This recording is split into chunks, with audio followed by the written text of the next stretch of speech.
বাঁধন ছাড়া রাজকুমারী।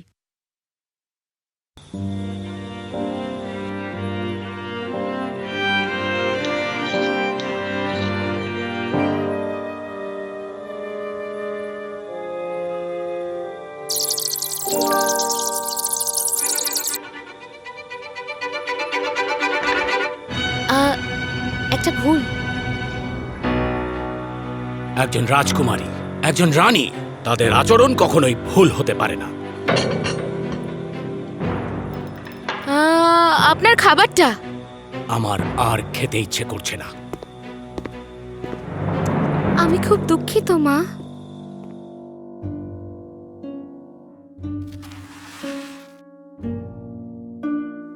আগামী বছরের জন্য এটাই আমাদের খরচ, তবে তাই হোক। কিন্তু বাবা, আমরা তো একটা বড় পাখি রাখবার জায়গা করব বলে ভেবেছিলাম, কিন্তু সেই টাকার কথা তো এই লিস্টে উল্লেখই নেই।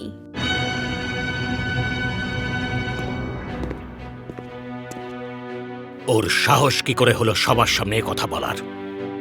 বাবা, আমি ক্ষমা চাও। আমি আমি খুব দুঃখিত বাবা। আমাদের যদি কথা বলা বারণ থাকে তাহলে আমরা সবাই যাই বা কেন? কারণ আমাদেরকে এরকমই বলা হয়েছে। স্বাগত স্ট্যান্টন, তুমি ছাড়া এটার মধ্যস্থতা আর কেউ করতে পারতো না। আপনার অসীম দয়া মহারাজ। এই সুন্দরী কন্যাটি কে? এ আমার মেয়ে এলিজা। মহারাজ, এইটা আপনার জন্য।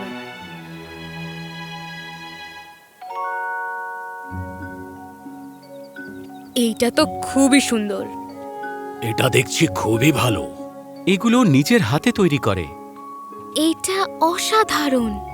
আমার খুব ভালো লেগেছে যে আপনি এটা পছন্দ করেছেন। আমি এর আগে কোনোদিনও প্রাসাদে আসিনি। আমার পড়া শেষ হয়ে যাওয়ার পর চলে গেছিলাম। তাহলে চলো তোমাকে পুরোটা ঘুরে দেখাই। এসো।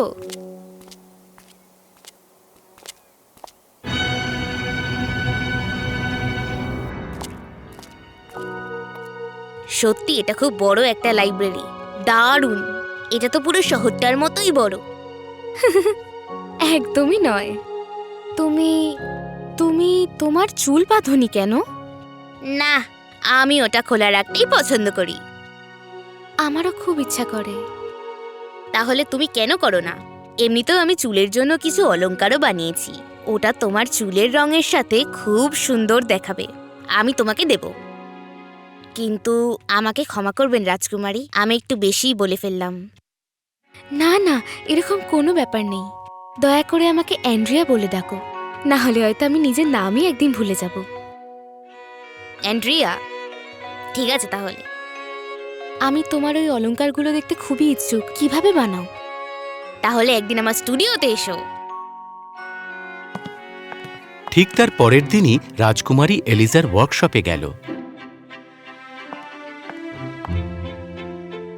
বাহ, এই পেইন্টিংগুলো দেখতে তো খুবই অসাধারণ হয়েছে। যেটা আমি প্রকৃতিতে দেখি সেটাই আমি আঁকি। আর অলংকারগুলো বানানোর আগে আমি মাটি দিয়ে ওগুলোর আকৃতি তৈরি করি, এরকম ভাবে। এসো, তুমিও হাত লাগাও মাটিতে। আমার হাত নোংরা হয়ে যাবে। আমি বলতে চেয়েছি এই মাটির মধ্যে দিলে আর কি। আর সেটাই তো সবথেকে খুশির বিষয়। এটা খুব মজাদার, ট্রাই করো।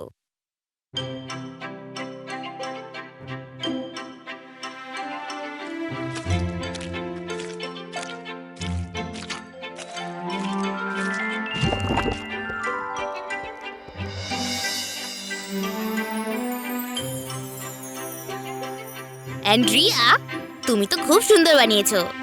আমি তো খুব মজা পাচ্ছি এটা করে। মনে হচ্ছে যেন ধরে রেখেছি নিজের হাতে।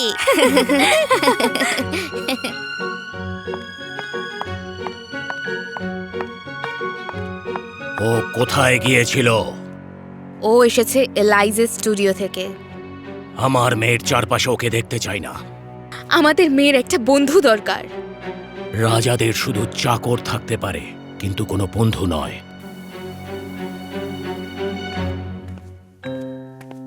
রাজকুমারী, আপনার প্রিয় বন্ধু এখানে এসে গেছে।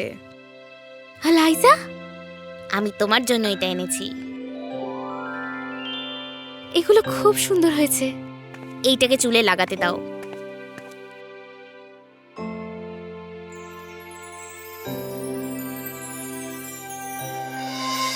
তাহলে আমরা এখন বেস্ট ফ্রেন্ড, তাই তো? কি তাই না?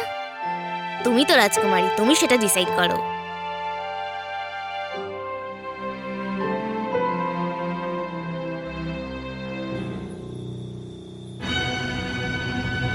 আমি বলেছিলাম আমার মেয়ের চারপাশে ওকে যেন না দেখি। ওরা দুজন একসাথে খুবই খুশি আছে। তোমার চুল বাঁধো। বাবা, একজন রাজকুমারীর আচরণে ভুল হওয়া উচিত নয়। কালকে এলাইজা আর আমি জঙ্গলে ঘুরতে যাব। ও আমাকে বলেছে অনেক দুষ্প্রাপ্য পাখি দেখাবে, যেটা আমরা আমাদের বার্ড স্যাংচুয়ারিতেও রাখতে পারবো না। মা, তুমি তো আমাদের সাথে আসতে পারো গো। এলাইজা খুবই ভালো মেয়ে। তোমার বাবা কখনো মানবেন না। মা প্লিজ। তোমার বাবা কালকে কোথাও বেরোচ্ছেন। উনি বেরিয়ে যাওয়ার পরে তুমি যেতে পারো। Thank you.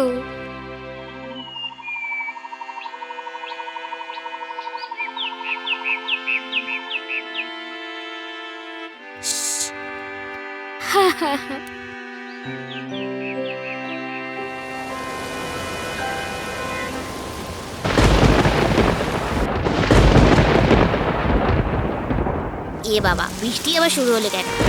পালা!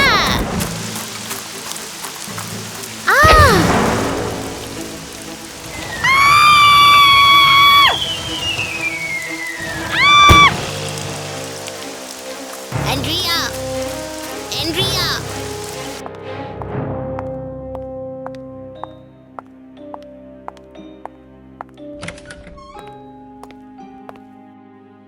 ও কেমন আছে? আমার একটু ভয় লাগছে। কি? ওর মনে হয় একটু চোট লেগেছে, ওর চোখের ক্ষতি হতে পারে। আমরা আশা করি ও তাড়াতাড়ি ভালো হয়ে যাবে। আমরা চেষ্টার ত্রুটি করব না, কিন্তু এটার সম্ভাবনা আছে যে ওর দৃষ্টিশক্তি হারাতে পারে।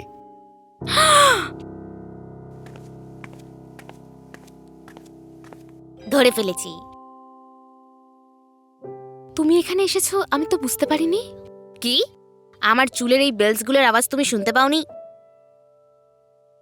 তুমি বেলস পরেছো চুলে? তাহলে তুমি বুঝতে পারবে আমি সবসময় তোমার পাশে আছি। সব সময়। কোথায় তুমি নিয়ে এসেছো আমাকে? আমাদের জায়গায়। আমি কিভাবে দেখবো যে আমি কি বানাচ্ছি? প্রথমবারেও তুমি চোখ বন্ধ করে সেই পেঁচাটা বানিয়েছিলে।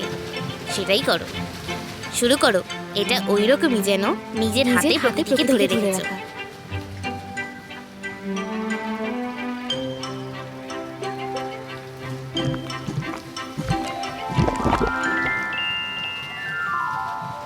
কতটা খারাপ হয়েছে এটা? নিজের হাতে স্পর্শ করেই দেখো, তুমিও জানো এটা খুব সুন্দর। না, আমি জানি না এটা সুন্দর কিনা। আমি জানি না যে সবকিছু কিরকম দেখাচ্ছে। আর তুমি বুঝবে না আমার কতটা যন্ত্রণা। কখনো নয়। এইটা এইটা খুব সুন্দর হয়েছে, তাই না? তার মানে প্রকৃতি তোমাকে বোঝাতে চাইছে যে তুমি একদম ঠিক হয়ে যাবে। ততদিন পর্যন্ত আমিই তোমার চোখ। আমি তোমাকে কখনো কোনোদিন একা ছাড়বো না, কখনো না। আমার প্রিয় কন্যা। হ্যাঁ মহারাজ। আমার মনে হয় রাজকুমারের একটু বিশ্রামের প্রয়োজন। আমি বাবা। গুড নাইট মহারাজ। আমি ওই মেয়েটিকে এখানে আর দেখতে চাই না। ওই মেয়েটি এই দুর্ঘটনার কারণ। আপনি জানেন না মহারাজ, ওই মেয়েটা আমাদের মেয়ের কিভাবে সেবা করে চলেছে। আমাদের ওকে প্রয়োজন নেই। আমাদের অনেক চাকর আছে। ওর জন্যই আজকে আমাদের মেয়ে এই রকম ক্ষতিগ্রস্ত হয়েছে। না বাবা, এটা একটা অ্যাক্সিডেন্ট। ওর দোষ নেই এটাতে। অনেক হয়েছে। হয় তুমি ওকে এখানে আসতে বারণ করো, না হলে আমি করব। আমাদের মেয়ের ওকে প্রয়োজন। আমাদের মেয়ের ডাক্তারের প্রয়োজন। আমি ওর জন্য এই পৃথিবীর সেরা ডাক্তারটা এনে হাজির করব। এটা আমার সত্যিই মনে হয় আন্দ্রেয়া।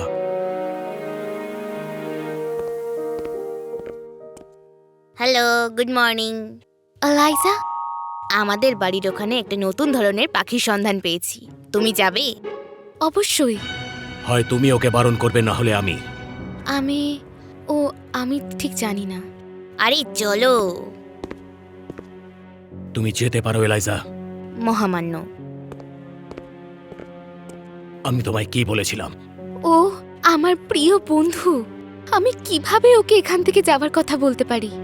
ও একজন চাকরের মেয়ে। আন্দ্রেয়া, তুমি এতটা স্বার্থপর কি করে হলে?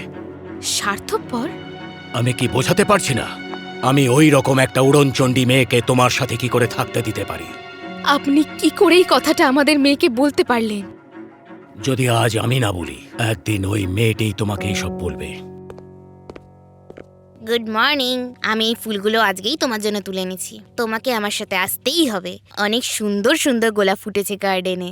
অনেক দূর থেকে তাদের সুবাস ভেসে আসছে। আচ্ছা, তো কি হয়েছে? না, সেরকম কিছু নয়। আমি শুধুমাত্র অন্ধ, ব্যাস এইটুকুই। তুমি অবশ্যই তোমার দৃষ্টি ফিরে পাবে, আমি জানি। কিন্তু আমি সেটা জানি না। সো প্লিজ আমাকে বাচ্চাদের মতন ট্রিট করা বন্ধ করো আর বেরিয়ে যাও। আমি জানি তোমার কতটা কষ্ট হচ্ছে। না, তুমি জানো না, আর তুমি এটা জানার চেষ্টাও করো না। তোমার হাতে কি হয়েছে? কিচ্ছু না। কি হয়েছে তোমার হাতে? ও নিজের চোখটা বন্ধ করে চলার চেষ্টা করছিল বোঝার জন্য, কিন্তু সে পড়ে গেছে। কি? তুমি চেনো আমাকে, আমি একটু বোকা। কোনো ব্যাপার না, এটাতে একটুই কেটে গেছে। তুমি কেন আমাকে ছেড়ে যাচ্ছ না বলো? তোমাকে ছেড়ে চলে যাব যাকে আমি সব থেকে বেশি ভালোবাসি? কেন আমাদের রাজকুমারী এরকম একটা শাস্তি দিচ্ছে আমাকে? বলো আমাকে। আমাকে কোনো রকমের সহানুভূতি দেখিও না। তুমি কিভাবে বলতে পারো এইসব কথা? এটা মনে হয় সহানুভূতি নয়, এটা দোষ। তোমার জন্যই আমার আজকে এই অবস্থা হয়েছে, বুঝলে? তুমি এরকমটা নিশ্চয়ই মনে করো না অ্যান্ড্রিয়া। দূরে সরো, আর কোনোদিনও ফিরে এসো না অ্যান্ড্রিয়া। তাহলে এখন ও নিজের অসুখের হাত থেকে তোমায় রক্ষা করার চেষ্টা করছে। ওর ব্যথা কি শুধুই ওর? ও কি বুঝতে পারছে না যে আমিও কষ্টতে আছি, আর আমরা দুজন একসাথে থাকলেই একে অপরকে হেল্প করতে পারবো? সত্যিই বুঝতে পারছে না? আমি জানি ওরই সব থেকে বেশি কষ্ট হচ্ছে, কিন্তু আমার ব্যথা কি ও চোখে একদম দেখতে পাচ্ছে না? হঠাৎ করে কেন আমাকে এরমভাবে বের করে দিল? হয়তো তোমারই সেটা খুঁজে বের করা প্রয়োজন। কিভাবে? ও আমার সাথে একটুও কথা বলছে না। অন্য কারোর চেয়ে তুমি এটা ভালো জানতে পারবে। কিছু অনুমান করছো? রাজা, অবশ্যই ওই মহারাজ আমাকে ঘৃণা করেন।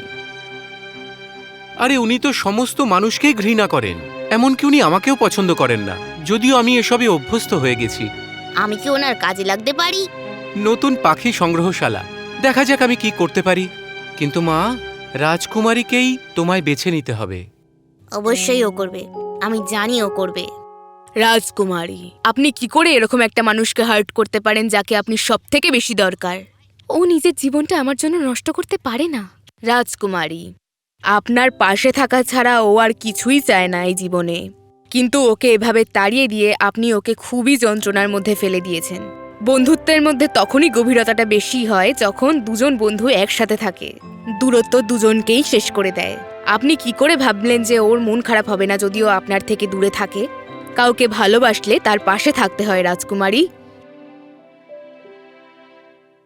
মহারাজ, আমার মেয়ে একজন দক্ষ পক্ষী বিশারদ। এই পাখি সংগ্রহশালার জন্য ও সম্পূর্ণ উপযুক্ত। এটা একদম সত্যি কথা মহারাজ। অবশ্যই মহারাজ, ও খুবই ভালো। ও রাজকুমারীকে খুব ভালো সাহায্য করতে পারবে। না, আমি সহমত নই। কিন্তু আমিও এটাতে রাজি বাবা। প্রথমত মহারাজ, সেঞ্চুয়ারি ইনচার্জ হওয়ার জন্য আমার প্রথম অভিযোগ হলো যে আমাকে ছাড়া এই মিটিংটা করা হচ্ছে। দ্বিতীয়ত, আমি আলাইজাকে নিজের টিমে নিচ্ছি।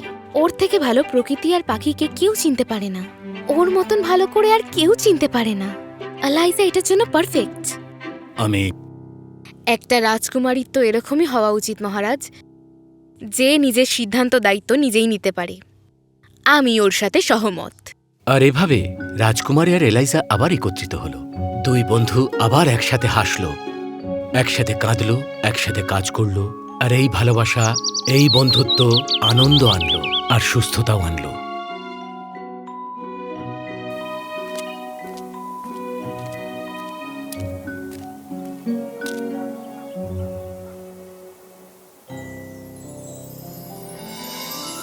আমার মনে হচ্ছে আমি কিছু দেখতে পেয়েছি। ওখানে সবুজ রঙের কিছু আছে। হ্যাঁ, মালি ওখানে একটু আগেই একটা গাছ লাগিয়েছে। অ্যান্ড্রিয়া, অ্যান্ড্রিয়া, তোমার তোমার দৃষ্টি। হ্যাঁ, চলে এসেছে। এটা শেষ পর্যন্ত ফিরে এসেছে। যে খারাপ সময় পাশে থাকে তাকে এভাবেই সম্মান জানানো উচিত। যে মানুষ খুব দুঃখে এবং কষ্টে থাকে তাকে সবসময় ঠিক এইভাবেই সাহায্য করা উচিত।